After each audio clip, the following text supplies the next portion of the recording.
friends, and as always, a disclaimer: the thoughts, feelings, activities, whatever is said on this show may be, it just might piss you off, or you won't care. One of the two. But either way, if you're still watching the show and you enjoy it, that's on you. That is not on us, bitch.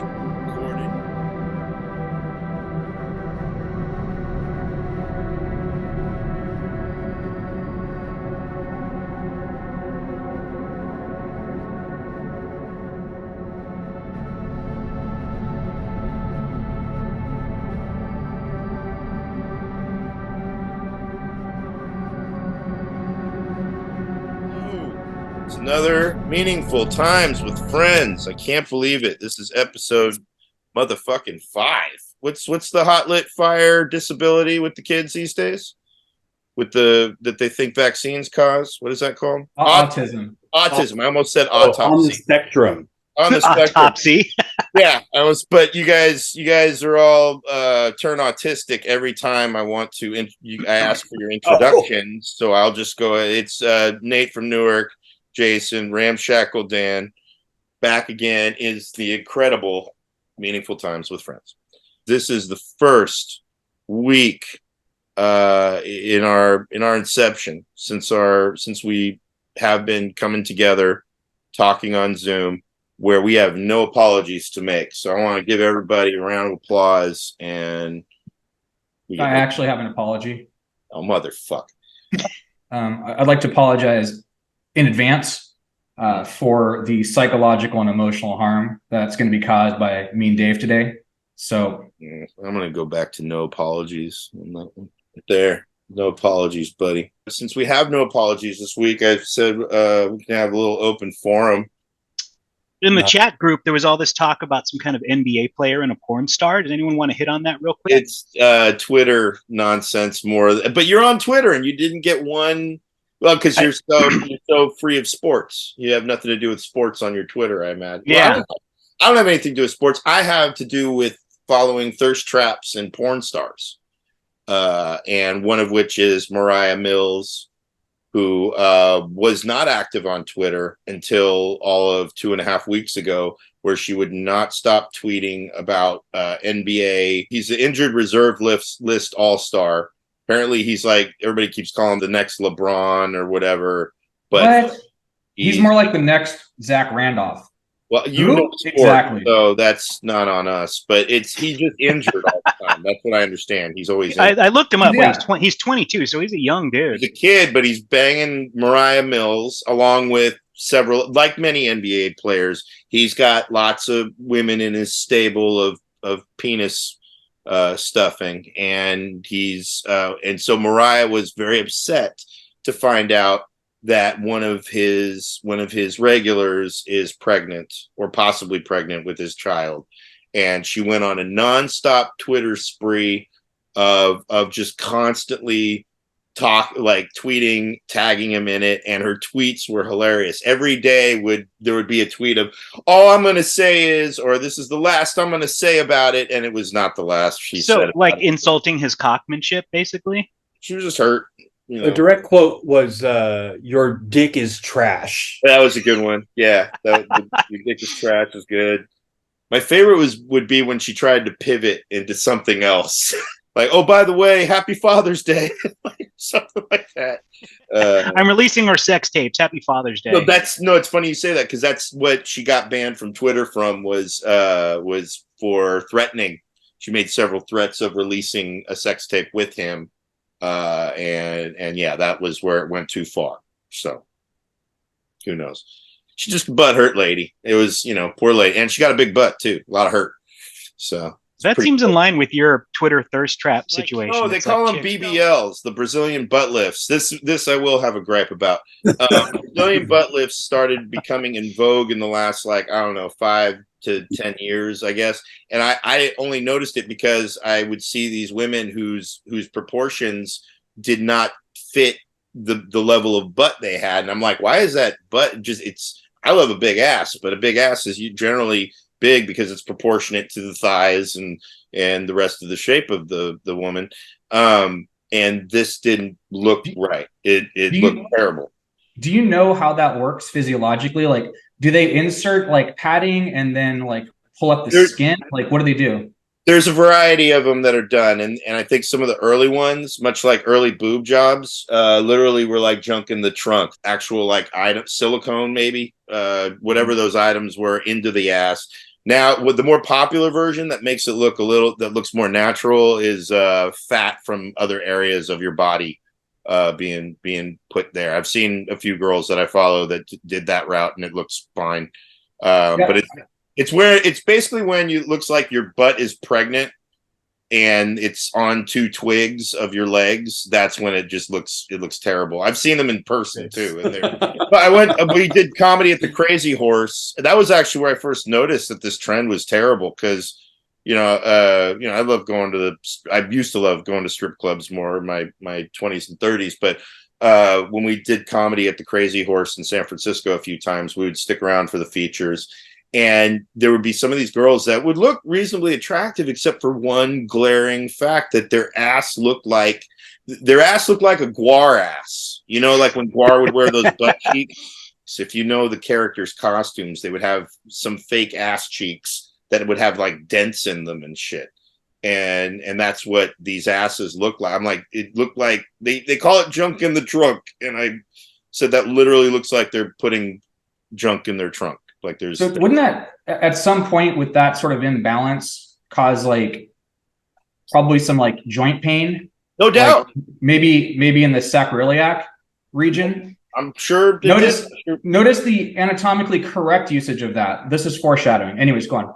So is it comfortable to sit on? Because ultimately that's the test of whether or not it's worth doing. I don't know. I think it would be comfortable, because if you get the right one, if it's the fat, or even if it's silicone, like it's got to be more comfortable than a Papazon chair or a beanbag. Probably. So, but that's exactly that I don't doubt. That's what the worst ones look like, is a beanbag. It looks like there's a beanbag in their ass. All right, so that we cleared that up for Nate. Thanks. Thank you. I appreciate it. We got that covered. Times with friends. Our next topic is sort of adjacent to one of my pet peeves, but it is not solely about my peeve. But we're going to be discussing kind of the broad subject of comedy, because something came up in our chat recently regarding the nature of what makes something funny. My pet peeve primarily is when people are trying hard to be funny. It's beyond a peeve. It's a character trait I do not like. And oddly enough, it's something that I exhibit, as I've learned in my step work in my 12-step program. A lot of the things I don't like are more me projecting on shit. But I can't stand people trying hard to be funny. There's to me, it's always a balance of like, it's kind of like suspending disbelief when you're watching a movie or a play or something. In order to suspend disbelief, I have to at least feel that you're expressing something from a genuine place. And if that genuine place of expression is, hey, this is funny, isn't it? Isn't it? Isn't it funny? Isn't it funny? I don't care how good the joke is, it probably won't land as well with me. They even had a term for it in our social media, fucking I'm better than you bullshit. Try hard, they call it. If you're a try hard. But you growing up, being that, we're into music and a lot,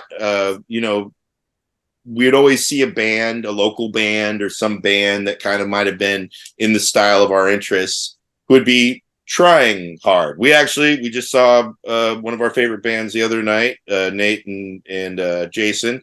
And wouldn't we say that first band and even some of the second band were somewhat try hard? But anyway, so that's in comedy. I've never felt that trying hard to be funny is funny, or it can hurt an attempt to be funny. But just comedy in general, what are your thoughts on what's funny and what's not in that regard, I guess? Don't all go at once, everybody. Okay, so clear it up for me. Are you talking about your pet peeve exists through the field of comedy itself, or does that extend to just people It's in bullshitting with general. each other? Okay. This is one of the reasons why I think I avoided even attempting stand-up comedy. I knew that the medium of doing stand-up comedy means you have to admit to yourself that you're trying to be funny, getting on a stage and wanting to tell jokes. That whole notion of the very form I had no interest in. I had more of an interest in embarrassing myself with musical instruments, also hopefully with a team of people, but in many cases not when I did a one-man band. When we were in class, okay, I hated the whole notion of class clown, but the weird kind of paradox is if I have a good line in my head based on something that's going on in a classroom, I would want to blurt it out. I would want to test the waters and see if I got a laugh from it. That's something that I never really would admit to myself back then, is that I do love a good laugh, especially if I can make it in my friends and whatever. And that's, again, when I became friends with you guys, your senses of humor, even when I did not like you at times, I always respected your humor. And yeah, I do remember one that Dave got off in AP English.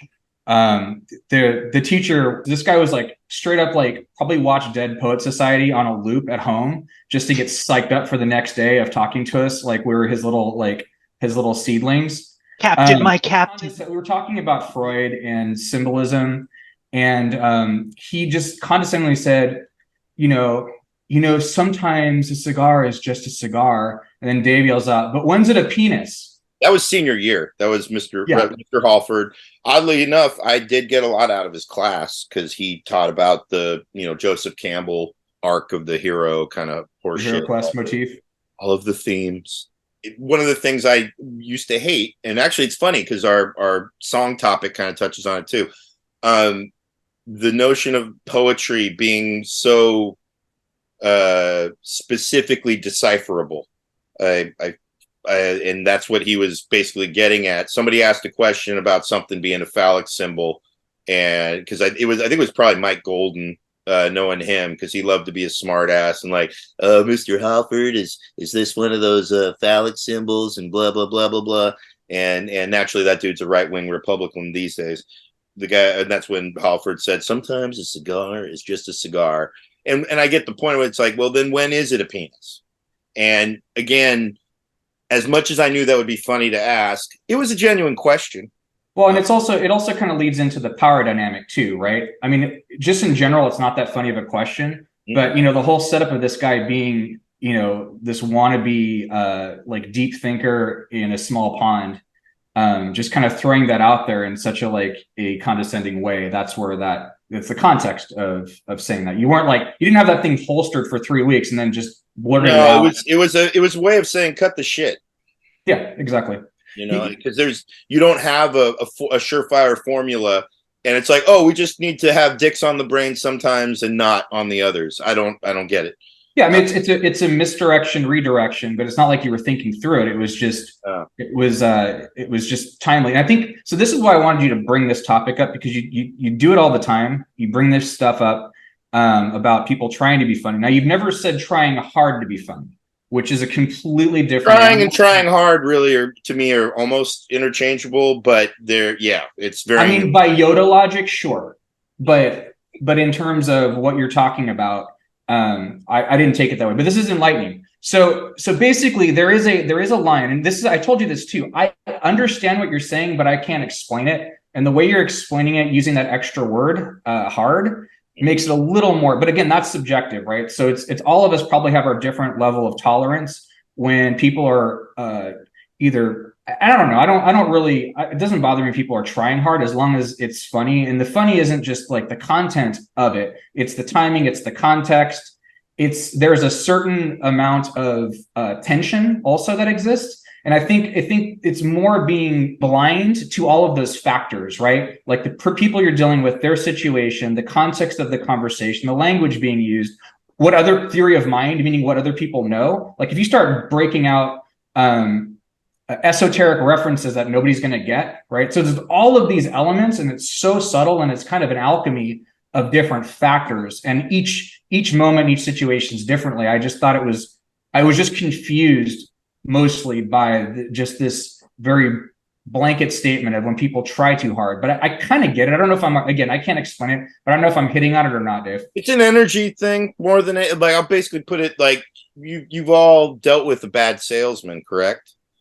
When a salesman is so aggressive that it becomes hyperbolic, just like, well, hey, well, whatever, and you can just see their agenda, see right through it, and there's no subtlety or nuance of let alone anything to empathize with, because you can just feel this dude's going straight for anal and not trying to warm you up. Aggressive personalities, there's people sometimes that any of those people that just they have to take charge type personalities and feel that, oh no, because somebody's got to get the ball rolling and this, that, and the other. Those motherfuckers, man. I'm like, you guys can take a fucking nap. It's the same type of people, I would say, growing up in school that think that if you're not constantly, chasing pussy or chasing doing whatever that they're doing, that there's something wrong with you. That if First of all, stop personally attacking Jason, for one. Yeah, no shit. Stop. But it's funny you say the anal, not because anal is funny. I was at this just kids in the backyard in Marin, right? Jesus Just Christ. the kids. I think if you like minted someone in a Marin dad factory, he's like 20 years older than his wife. He looks like an erectile dysfunction commercial. I mean, he's got young looking skin but white hair. Did he have a sweater tied around his neck or something? No, worse. He was he rolled up in a bicycle with a rearview mirror and a helmet. And he did exactly what Dave's talking about. He just sits down and goes, "Hey, what are we talking about?" Like, we didn't know him. And so finally he walked away, and I walked up to the person whose house was there, and she's like, "What'd you think of him?" And I said, talking to him was like slow, dry anal rape. That's exactly the analogy I used. And it's not a fine line, I would say. One of the more uncomfortable things when I got started in stand-up that I don't know, I definitely was high in thinking that this was something that wouldn't get to me, because somehow in my notion of doing stand-up, starting, I had a band, and the band had a comedic thread within it.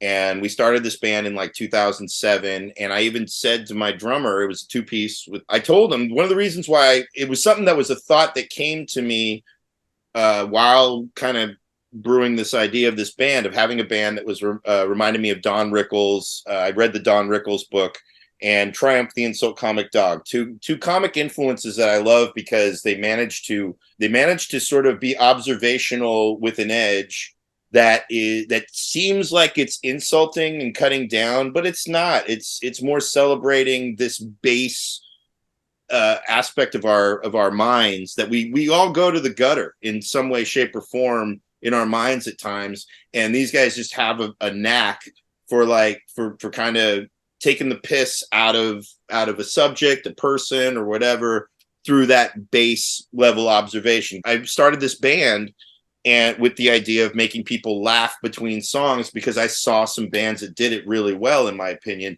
but they didn't put focus on it. And that's what I wanted to do with this band. However, when I decided to try stand-up comedy, what I was not prepared for was the world that didn't have music in it trying to be funny. And me and my drummer had perfect chemistry for that kind of aspect. At least it felt that way at the time. Of course, I was on a lot of drugs. I don't know. Maybe I was wrong. But when I would go back and watch the footage of what we did, I thought we did a good job of this, of the comedic aspect of it. And it was kind of the part that I was looking forward to almost more than the music, even though I love the music. And in doing the stand-up, I don't know what I was thinking. I didn't have a respect for the act of trying, really what it was. And I still find it off-putting, even in comedy, and I feel like there's a balance in there's nothing wrong with, again, trying to be funny. Here's a guy that was definitely trying hard to be funny. He did it for years, Rodney Dangerfield. He was a failure in comedy up until his 40s. And part of what helped him was all of this failure. When he came back and hit the stage, he had this character that where he would start off his set with me, nothing ever goes right. and it seemed like he needed a lifetime of that reality in order to grow into before he became this character where his one-liners were all about everything going to shit and people, treating him poorly, and that became the tagline of all time, no respect. I thought it was get her done, but I mean, we all have our opinions. Well, get her done comes from a different place, and that's a place of cockiness and confidence of and dare I say arrogance. It's working class arrogance. Like, get her done.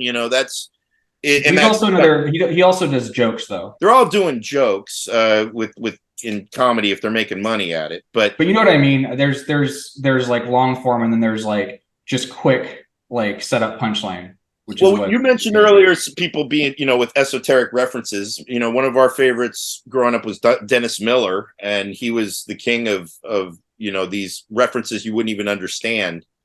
But that was the beauty of context, right? So he was able to use the English language in such a way that it sounded like it made sense. And so even if you didn't know exactly what he's talking about, he could get you there far enough to where you'd laugh, even though there was no expectation you actually understood the reference. Amen. To bring up, try to drag Jason into some of this. One of the people that introduced me to, I would say, more abstract aspects of humor that I definitely didn't understand was Jason, because that was the first person to introduce me to, something I did get, Toxic Avenger. When I saw Toxic Avenger for the first time at your house, that was somewhat understandable, but I think there was even like a deeper layer of the schlocky approach to it that you appreciated more than I did, and that became more apparent in John Waters movies, which you were a big fan of already. I think, I don't know, it's tough because the interesting thing about John Waters is that, like, I tend to be a fan of like more deadpan kind of stuff, and I tend to avoid corniness, but there's like a weird, like, somehow John Waters manages to like get this like transcendental corniness thing going, where he's kind of, inspired by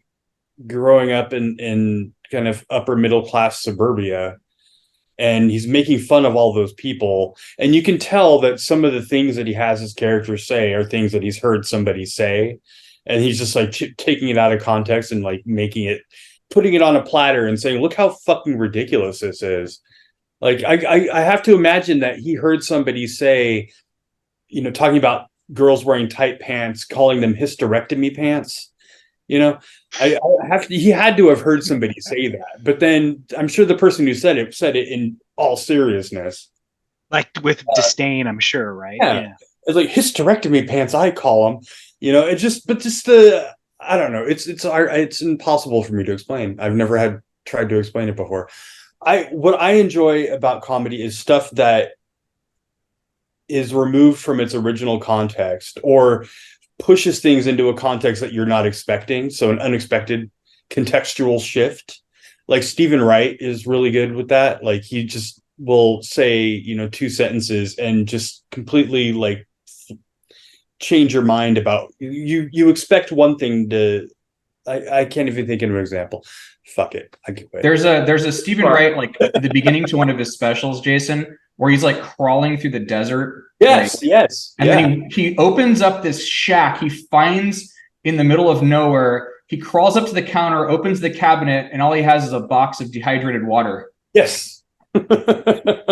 He's just, that whole special is fantastic. And I think the funniest thing is just when you see him like kind of having to take a break because he's like laughing in his own mind at what he's talking about, and he just kind of has to take a break, turn around and like walk back to the curtain and kind of just like collect himself. He's just, I don't know, he's a genius. Fucking genius. Here's an example of the turnoff aspect, and stand-up loves to play into this. Is the long rivalry between improv and stand-up comedy. And I think, if anything, one of the things that they can't articulate in the stand-up world is that improv is inherently a group of people trying hard to together as a group to find their way through something. It's like, if anything, they kind of are acting out that desperation of looking for that laugh.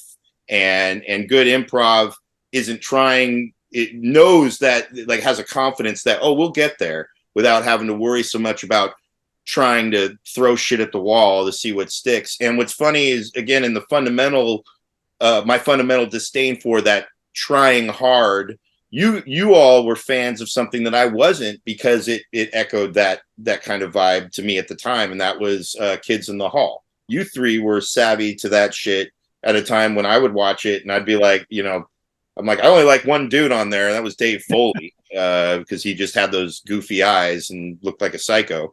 But you all were like far ahead of the curve in terms of your sophisticated.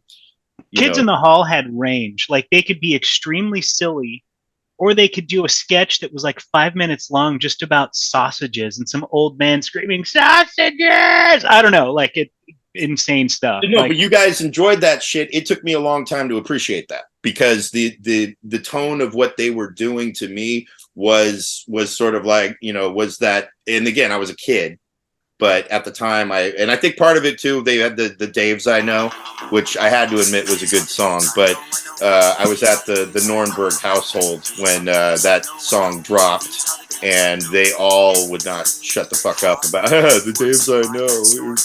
Fucking your name's Dave, that shit. So have a family all at you about that. So basically, you're saying that people trying to be funny is a shorthand for just like a shitty chemistry experiment, right? I this is just, again, we're talking peeves, and as Jason pointed out in our previous peeves segment, it's I have no rational explanation other than when I get because I can be wrong. I clearly was about Kids in the Hall. But it's in terms of when I get a sense of somebody, and that's what's the hilarious joke on me in going into stand-up, is that it is absolutely filled with all of these personalities trying hard to be funny, but trying to figure out how to do it in a way that comes off as you're not trying hard. That's the beauty of it. It's why morons will see this shit and be like, I can do stand-up. It's what gets any of us trying it, because it looks so effortless, and it's not. It's a very painful process. So Right.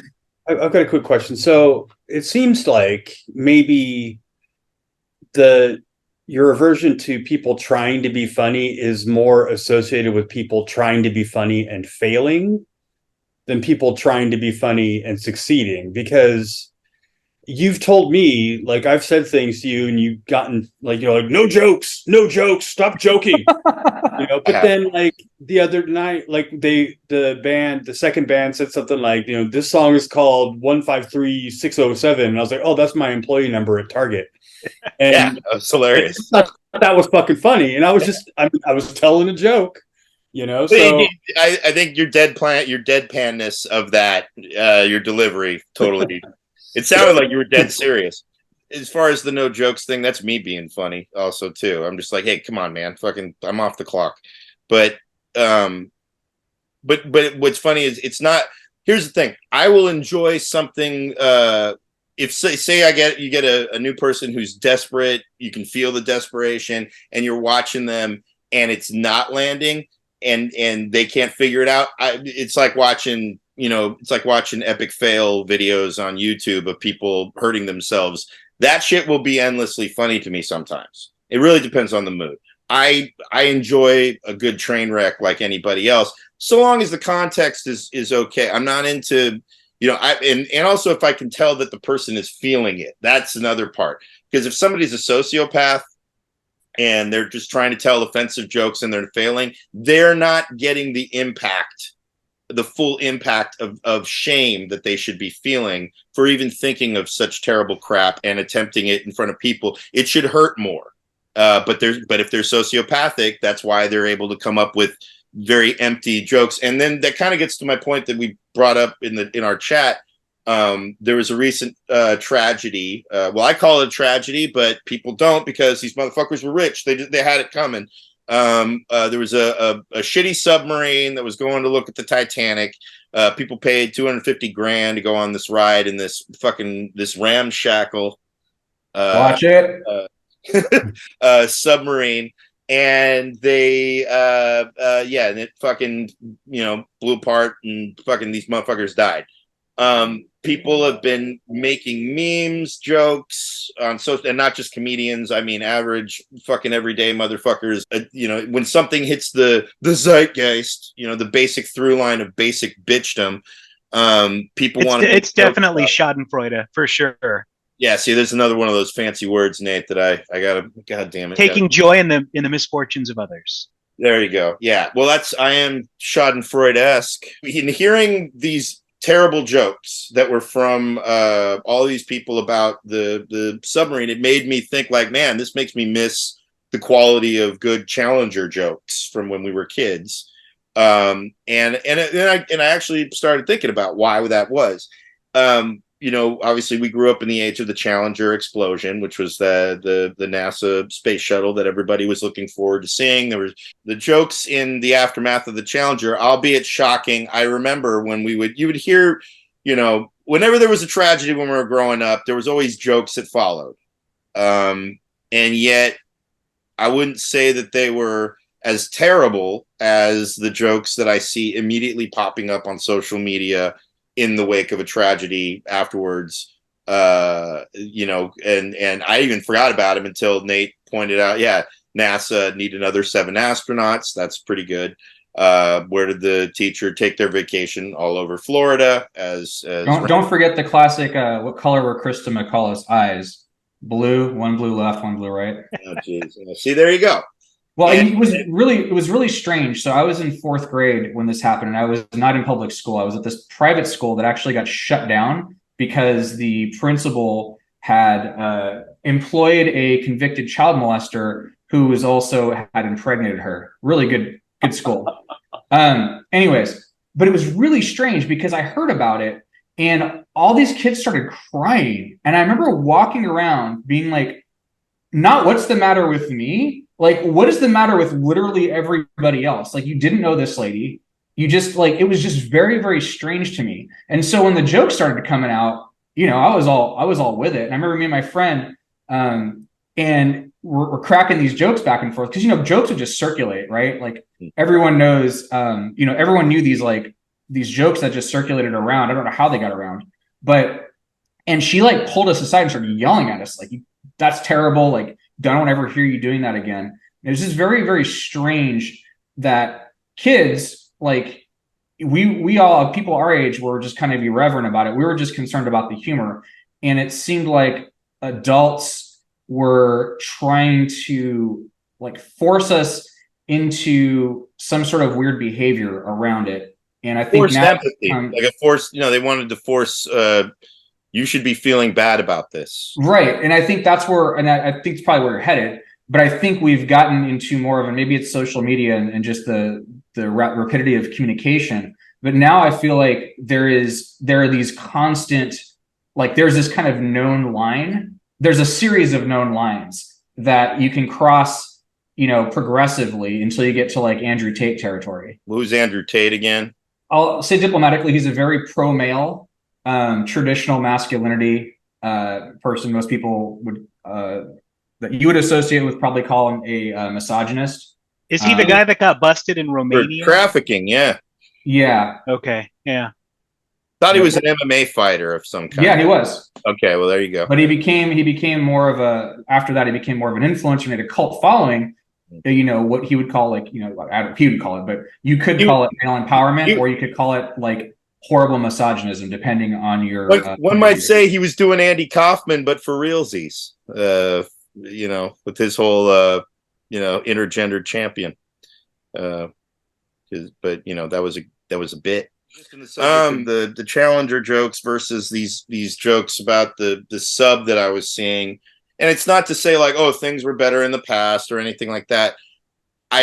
Those jokes evolved out of word of mouth, as Ramshackle just pointed out, that there was less forums for attention other than just, hey, you want to hear a fucked up joke? People would tell racist jokes amongst each other that, I hate to say it when they're funny. Speak for yourself, Dave. It'd make you laugh. No, I mean Eddie Griffin had a great bit where all he did was tell racist jokes that he heard from, and it was in the opening intro to Tommy T's, and he's like, man, these jokes are racist, but I got to say they're good, and then he would tell them, and they were funny, but in the context of understanding that something is bad. I mean, Mark Norman has a really good joke that was from one of his specials, saying that all of the canceled words, slurs and all that there should be a new form of speakeasy where you can go to them and say the words, just say all the words that you're not allowed to say anymore. And which is funny because it's like they are just words. In the age that we grew up, we knew all these words that hurt feelings. People said them on purpose as kids because you're trying to hurt a motherfucker's feelings. And you're going to use all the tools, say sticks and stones, break your bones, words never hurt. That's bullshit. That's why they have such a corny ass phrase, in order to try and dissuade you from that. But no, words do hurt, but it isn't. The slurs are just easier ways to get to that and kind of just prove your lack of creativity in trying to hurt someone's feelings. When if you really work harder, you can do so without relying on slurs. That's very hack. Right. And there is a prison that you can put yourself in, constructed of thin skin, right? Mm-hmm. The more that you let things get to you, like if I say something to you and you get offended, I've said this before here, like, that's you, right? Like you shouldn't care what I say about you. When people get offended, it's because they're not okay. There's something about themselves that's not okay, that they're vulnerable in this. And maybe it is like legitimate trauma that's happened. Maybe it's legitimate pain. But in some way, that still means you're not okay. And so anytime you get offended, I think that you need to look inward. I mean to go Dr. Phil, but you need to look at yourself and say, what is it about me that makes me susceptible to these words? I think there's a direct opposite of that, which is that there's an angry old man aspect to it too, where it's guys like comedians who we probably all grew up seeing, like Dave Chappelle, for example. Someone who was arguably funny and a great storyteller, but sort of devolved into this angry old guy who's mad at the way culture is developed. And that's become his whole act now, right? It's not about people having thin skin necessarily. It's angry uncle territory. It is. No, I think some of his source, the sources or the subject matter that he's picking is angry uncle territory. He's still just as funny a dude. Trouble is his tickets are over $200 for you to go. Yeah, that's the offensive part. So fuck that right away. The instinct of a comedian, when someone tells you you can't say something, it is very even your best, most talented comedians, the open micer in them will be triggered to like, oh, I can't say that, bullshit. Chappelle's it's not so much angry old man, it's that he decided to really target the trans community when he got such really just in the media, but the fact that so many people, I think it hurt him. The fact that people didn't understand his point. Trans culture became the forefront of a lot of acceptance that kind of bypassed what in his mind was the racism still needing to be a little bit more addressed. And that's what his initial jokes were in the early specials. However, his response to people not digging his jokes was, oh, you didn't like that? Then you're really not going to like this. And I don't justify what he's doing. I think he's smarter than what he did. And it came off, as you were saying, as angry old man. That's my hunch based on watching what he does and seeing that all it pointed out to me was that he's as much a basic bitch comedian as any of the people that look up to him. Because I looked up to him. And it took a friend of mine who is a trans woman who basically used his words against him in sort of addressing it. When he left his show back in the third season, one of the reasons he left was because he was doing the Pixies sketch, which was his sketch about it was these pixies that were depicting different races. And in one of the characters, one of the pixies was him in blackface, and he was doing an old blackface character as one of these pixies. And while he was filming that segment, there was an executive apparently that was in the room who he heard a laugh that he said was the wrong kind of laughter. He walked away from his show because of that. And my friend was saying now he's reaping millions of dollars of benefits, eliciting those laughs at the expense of the trans community. That holds water in terms of the argument. I didn't take any issue with his trans jokes earlier on, but it was the repeat. He did fucking 3 to 4 more specials of that shit once he did his first bite at that apple. But really, if you think about it, because you're watching the Inside the Actor Studio, I think when he finally came back, he left his fortune and he fled because he was thin-skinned, right? It's not like he didn't know that people were racist. Lost everything because he's thin-skinned. Came back, right, as a hero eventually, and then again he's losing popularity and his Q score is lower because other people are thin-skinned, and maybe he's poking at it. He has not lost any popularity. He has not. He's selling out arenas. He's doing just fine. Yeah, he's not lost any popularity. Good. That's encouraging. Because again, they're just words. And I understand how people can feel that way, but he's not doing anything violent. He's just expressing his opinion. It's just and words. If people didn't want to hear it, they should just not patronize him. And people at Netflix, they tried to protest. Like, that's fine. Like, I think everything's being handled appropriately through speech. Again, I think it's generational that we grew up at a time when, if you don't like something, don't watch it. Don't indulge in it. Don't, and that has morphed into I think it's a byproduct of the attention for attention's sake being a virtue, that once something has attention, if you don't like what it's saying, then people feel that it's their duty, not just a right, but a duty to stand a ground to try and take away from that rather than just ignore it. And then this, are you familiar with the Streisand effect? Yes. So then the Streisand effect adds as an accelerant, right? Because once people start, it's basically the concept that once you start trying to censor something, people will start to seek it out because they're like, oh, why'd they ban it? Oh shit! Right? That's how rap became so popular when we grew up, man. Yeah, if you let Two Live Crew stand on its own lyrical merits, it's terrible. I don't think we've ever heard of the MAGA rappers were better. And Chappelle actually became a turnoff the more that he was trying to make those jokes funny to me. There's that try hard shit. One of the kings of somebody who didn't look like they were trying hard when I, was in my formative years of enjoying stand-up. Someone that almost anybody at the time would agree, whether you thought he was funny or not, that most people would point to and be like, oh, this guy, oh yeah, he's funny. And that's the wonderful Bill Cosby. And the cause has, obviously extremely tarnished his behavior because he was trying hard to do something. Just wasn't. Yeah, when I was a kid, my dad had like an actual comedy record of Bill Cosby's. It was called Why Is There Air? And on the cover, I think it just had Bill Cosby holding a basketball. And I remember breaking that out as a kid. I think it was probably recorded in the 60s, early 70s, something like that. It had to be the most unfunny shit I ever heard. And I remember fuck y'all. I saw him in 2012 before the Did you really? Really came out and stuck, and he was hilarious. I hate to say it, and there's still some episodes of the Cosby Show that if I saw in reruns, I would watch for sure. I memorized Bill Cosby himself as a kid. I still remember the dentist bit. Abbas, Eb.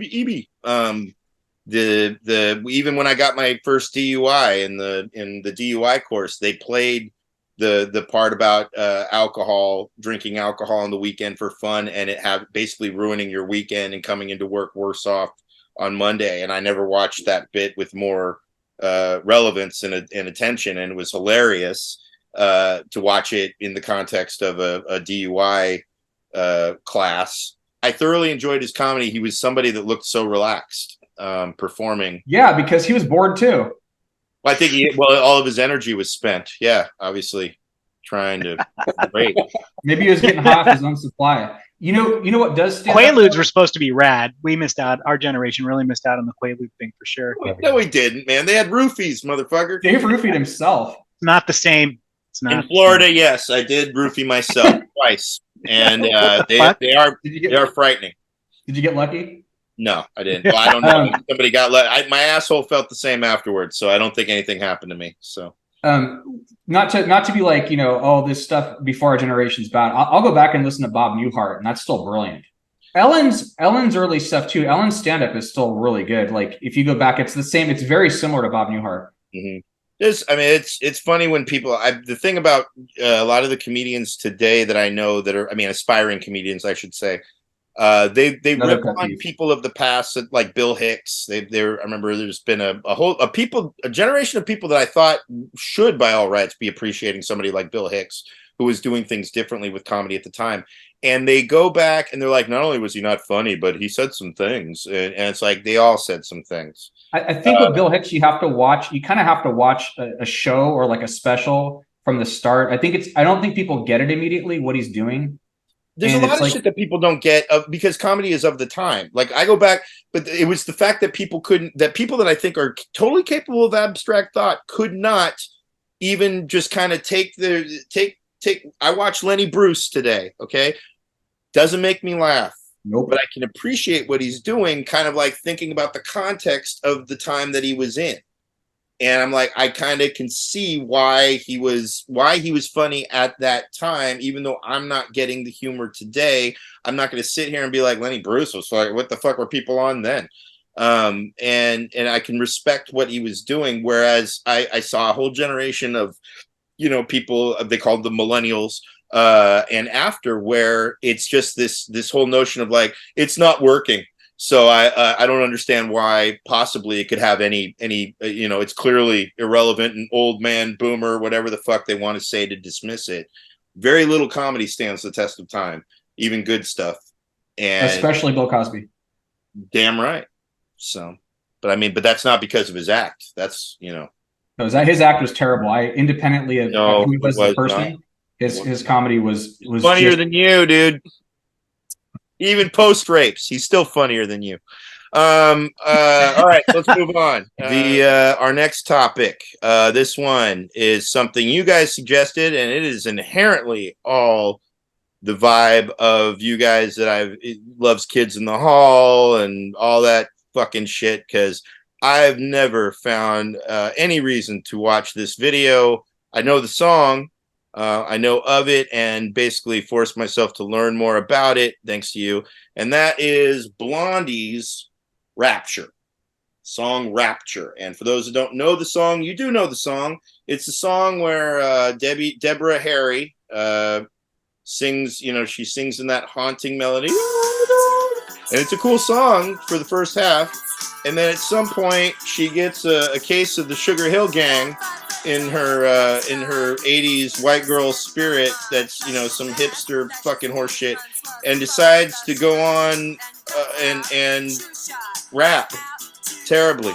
It's been brought up a little bit in hip hop retrospectives of like, well, Blondie did have that rap, not often, and I think only Fab Five Freddy is the one who brings it up because he was mentioned in the lyrics. It is not held up in the highest of regard from the hip hop community, but nor should it be.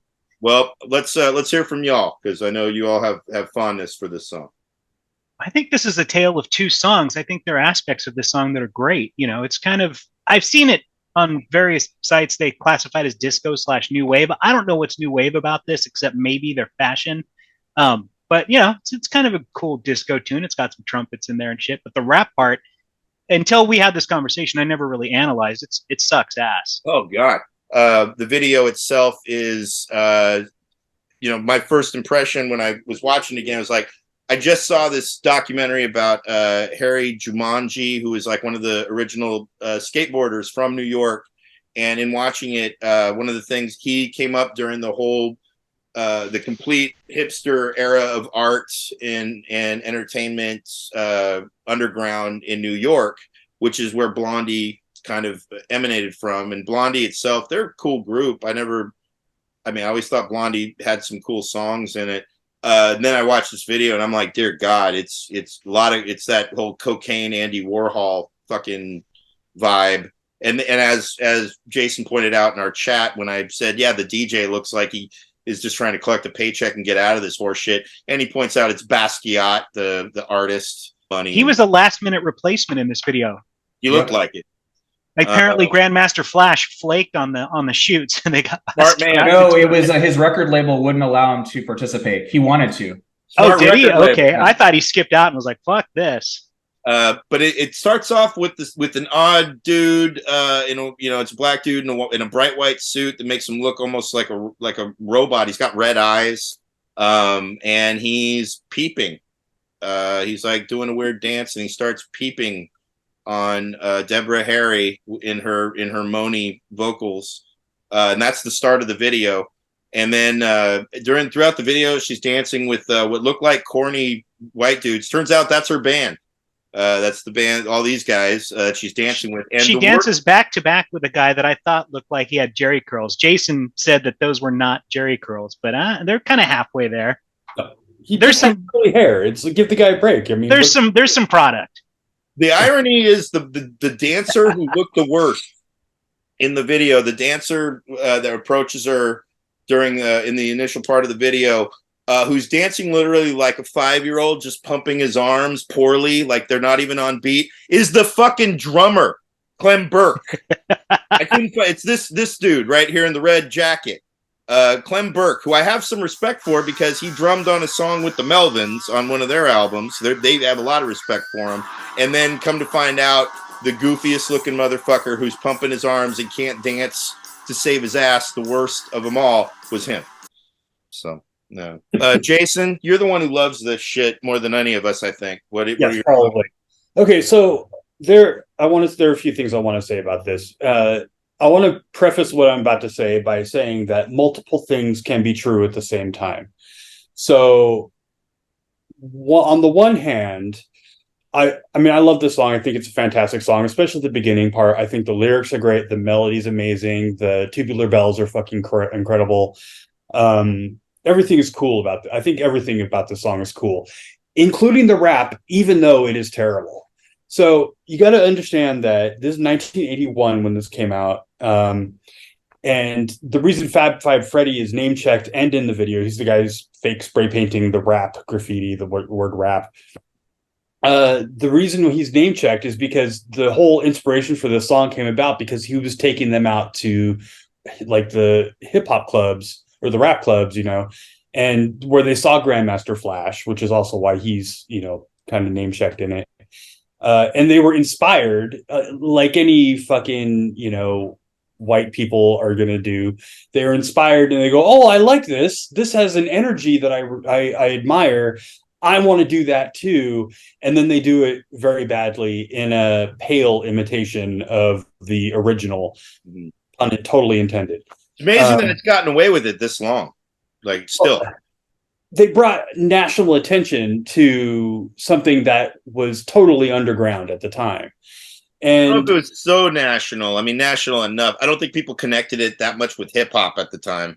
Well, but the fact of the matter is, it was kind of like the initial inroad of rap to the mainstream. Yeah, because it was a top 10 hit. This song, it was. Yes, it was number one.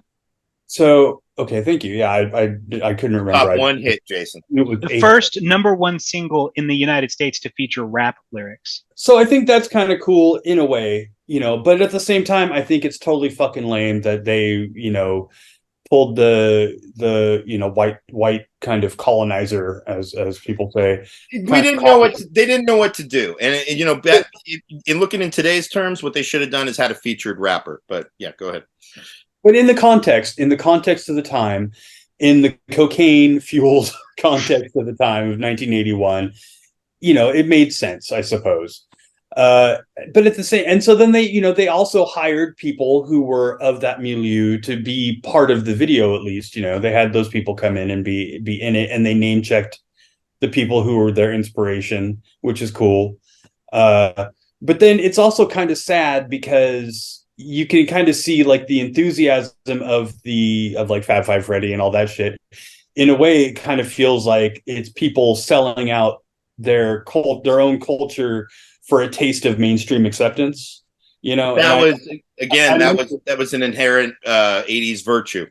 Yeah, so I mentioned in our chat that it reminds me of gay marriage, where people were so gay folks were so like adamant about having the right to get married that they kind of sold out their own specialness by trying to kind of assimilate and become part of the dominant culture, or take on aspects of the dominant culture like marriage and shit like that. Like, the whole joy of being gay is that it's not straight and it's not heteronormative. Fran Lebowitz, who's inherently New York, said as much the same thing, is that two of the greatest things about being gay was that you didn't have to get married and you didn't have to go into the military.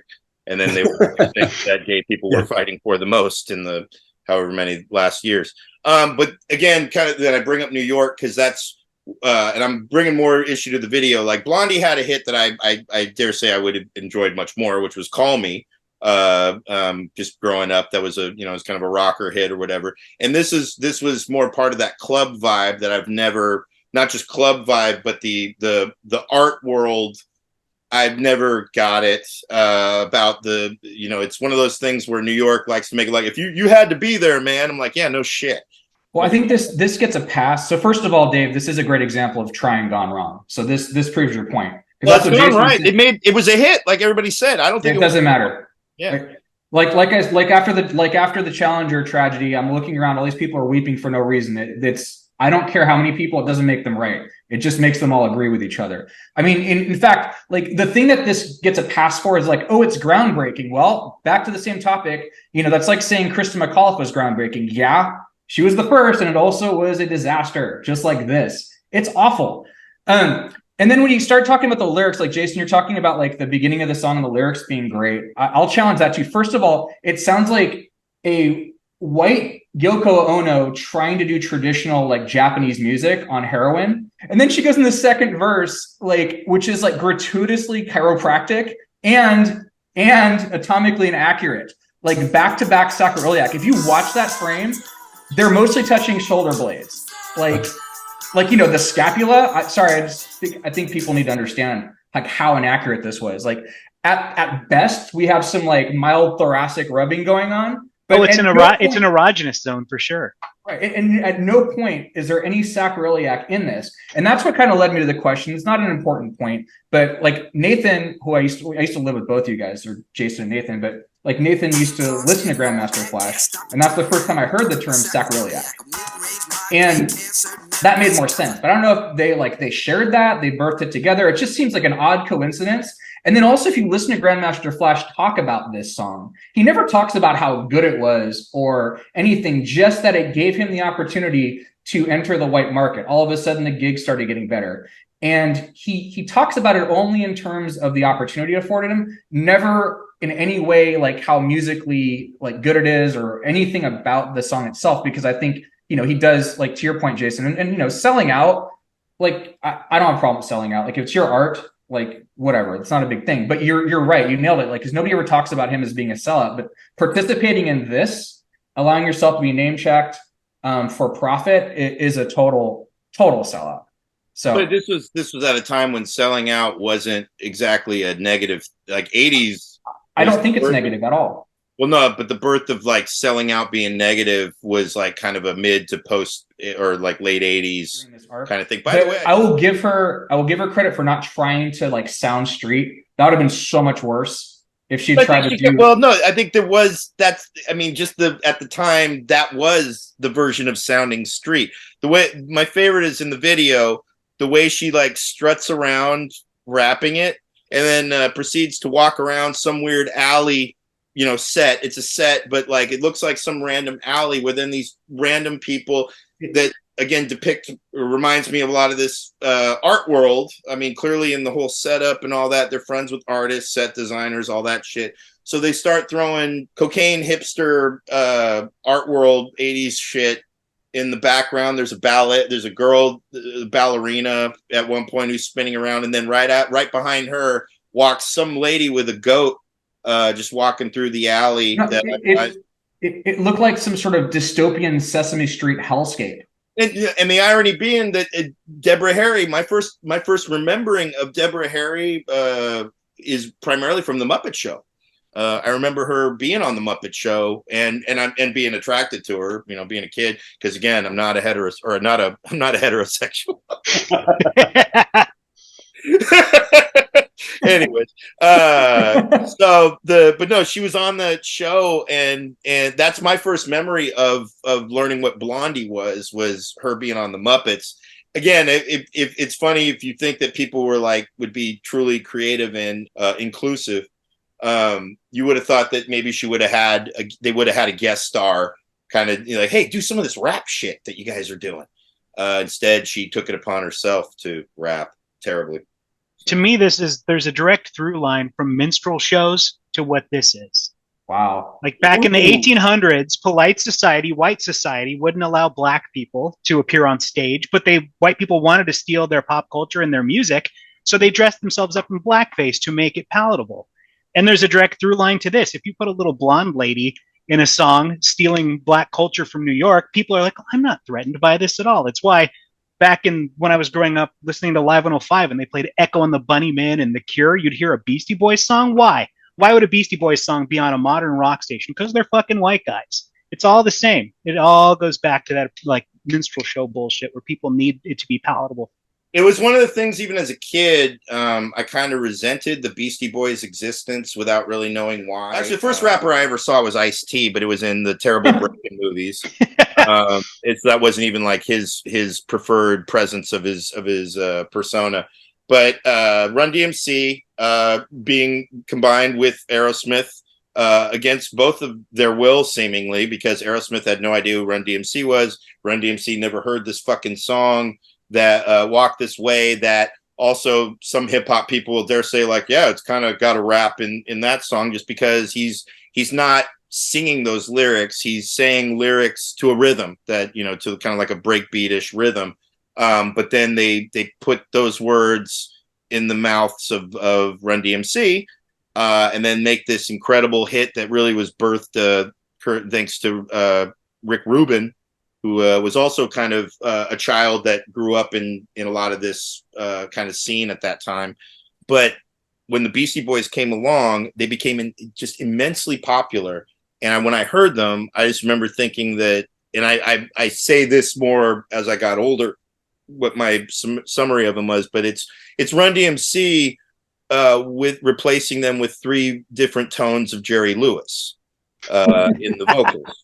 Wow. And yeah, because Jerry Lewis wearing thick gold chains. They have a song called "Hey Lady." I mean, that's a flat out Jerry Lewis reference. And I did not like "License to Ill." It was kind of a direct rip of Run DMC, right? Yeah. I mean, It is. No, it's flat out Rick Rubin, because Rick Rubin produced. He worked with Run DMC. He knew the magic was the rock and roll guitar with the beat that was catchy, and putting the lyrics over it. But they toured together, literally. I mean, Beastie Boys were opening, getting their credibility, because as everybody knows by now, they were a punk group from New York. And what actually kind of even put them on the path to rap was they made a song called Cookie Puss that was inspired by some cookie spot in New York, because in New York it's all about the pizza spots and the certain spots where you get the food, and Nick's on fucking 4th and whatever the fuck, it's all that inside shit. And so they made this song. It was just a joke, and it became very popular. They ended up kind of having to perform it live when they were doing their punk shows. I'm a fan of them from Paul's Boutique on. But License to Ill still is one of those albums where even as it was they just featured a song in Guardians of the Galaxy 3 right now. And not only that, when it comes on, I was like, not this fucking song. I turned into the lady manager in Major League, where I'm just like, I hate this fucking song. What song was it? It's No Sleep Till Brooklyn. Oh, that's annoying. That whole album is annoying. It just sounds like they're screaming into their open hands. And I don't even understand. Like, I'm sure Jason understands it. Like, what is Brass Monkey besides a really annoying song with annoying sounds? It's a drink, yeah. It's malt liquor mixed with what? Orange juice? I guess. I don't know. Have we ripped on this song enough? You guys more focused on the song than the video, I noticed. Because the video is what really is more of a joke to me than the song. The song's not that bad. Yeah, I'm not even dissing the song, even with the rap part. The rap, I just didn't notice how stupid the rap was. I would have given her more respect if she would have rapped like actual words from a Dr. Seuss book. No, I mean it's funny because there's not much to talk about in the video, because as hard as they're trying, again, there's Dave's thing. Trying hard, Dave, trying the hard. guru. As hard as they're trying to be cool, different, and interesting, it's a really boring video. Like, there's not a lot going on. The dancing's really boring. Like, everything about it is just dull. I think they were on a lot of cocaine, and they were like, well, these are our ideas, and everything we do is brilliant. At the time, there was really no formula for making a music video, because this is right when MTV started, and it didn't even debut on MTV. It debuted on Solid Gold, apparently. Yeah. Like there was no like, this is how you make a video kind of. There's no vocabulary for that yet. They took a stab at what I feel is like bad art house theater. It's exactly what it looked like. It looks like a theater. I mean, it looks like a place where people would do improv. The whole set looks like an improv set. It's funny. You could take that set, and I bet kids in the hall would do something that would stand the test of time way better than what they did in the video. But like Jason said, they didn't have much in those video days other than just stealing black people's culture. Right. So the best thing anyone can say about this is like they're just making excuses for why it's so crappy. Like that's literally the only nice things people can say about this. Do better, 81. So. I'm not trying to make excuses. I'm just pointing out the context of it. Whereas, like I said, at the same time, as I said, multiple things can be true at the same time. I like it a lot. I think it's great in many ways, but it also sucks. I agree. I half agree with you. I think I agree more to 95% with that. Well, I guess that'll do it for this week's Meaningful Times with Friends. Yeah. Anytime anyone wants to argue that you should try until you succeed, show them the Rapture video. Fucking A, man. 100%. They tried. All right, guys. Excellent. Good talk. I will talk to you guys soon. See you again. Take it easy.